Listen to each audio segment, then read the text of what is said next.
But still we have many devas. When what are these? These are simply like forms of energy.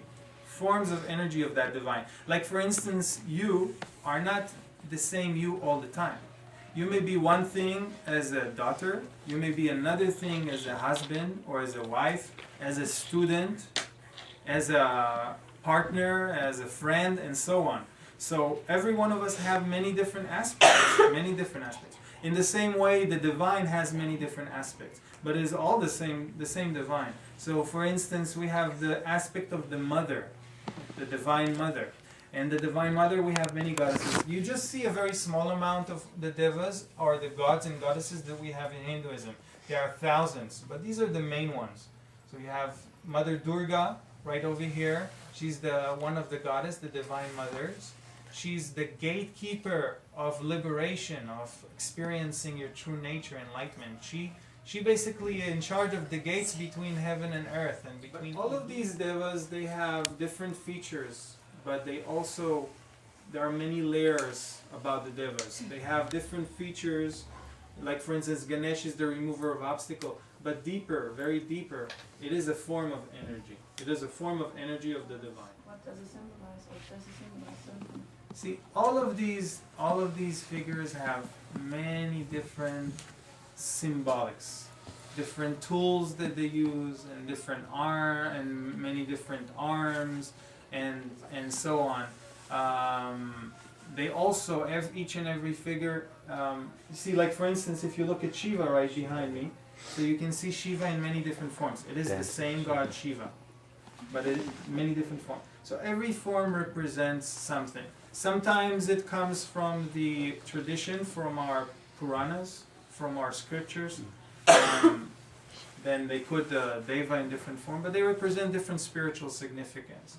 The arms can be many times represent the different planes of reality, the different levels of the different planes of existence, and so on. How do you tell when somebody receives an enlightenment? How can you tell? Yeah. Well, that's why we have a guru. That's very important for this. So the guru hasn't received an enlightenment. Mm-hmm. The guru has not received an enlightenment. Our guru is fully enlightened. Okay. Yeah, but this is the importance of being with a guru who is enlightened, because you may see many people have glimpses of what we call awakening. It's not really enlightenment, but is just a taste. Many people have different tastes, but if you are not around the right person in that time, this will go away. But there's what we call enlightenment, which is really a transformation. Means you become something completely new. You are no longer what you were in consciousness, deeply inside. Outside you are the same, but inside you, once a person experiences enlightenment, he is no longer the same as what he was before. It's completely different. It's a complete transformation. So, that's why we have a guru, first of all, to recognize if something happens in someone, and an enlightened guru can recognize in someone else. But also, it is very important because, not the fact of the guru, but once a person really experiences enlightenment, then you know right away. It's not a question. It's not a doubt. There is no doubt. Like, for instance, what is your name? Yogi. Yogi? Yeah. Yogi. How do you know you are Yogi? It's just a name I received. Right, but you know that you are yourself? Yeah. No doubt, right? No doubt. Exactly the same. Enlightenment, even more than that. More than that. Much more than that. Because when you experience enlightenment, you realize you experience what you really are. And then even what you thought you are, suddenly has no much significance. So you experience what you really are, but the experience is completely concrete. There is no doubt, not even 0.0001%. So then there is no problem. You would know. If you experience enlightenment, you would know immediately. Yeah. And the picture behind you in the picture, is that your guru? Or it's just some... No, this is our guru. This is the spiritual master of this temple. How how come so many of your symbols be revealed through so many different animals? You have lions, you have elephants, and all those monkeys. monkeys. Yeah, more than that even. You see, the devas in the Vedic tradition, in the Hindu tradition, they expand to everything, everything. If you look in the scripture, the wind is a god, the sun is a god, the earth is a god, the trees are god. We worship trees too. There are trees that are gods. Because there is no place that God or the reality, the true reality, existence, is missing. There is no place. But in our minds, everything has a name and form. We don't see the real nature. It's like, for instance, a gold ring, right? A gold ring, you can see a gold ring, but it's a ring, but in essence it's gold.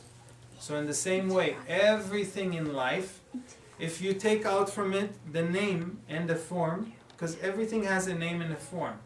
Everything that you look, everything that you perceive has a name and a form. You say the name statue, and the form statue. And then you understand, oh, you're referring to that. You know? So everything has a name and a form. But you take the name of the form, what is left? The essence of what things are in nature. So everything is coming from the same material. Yeah. Why can we not see a statue of cow? Because you think the cow is holy? Everything is holy, not just the cow. Okay. It's all holy. You know, even our demons in the Vedic tradition, even the devils, they are emanation of God itself. So everything is holy, but in different situations and different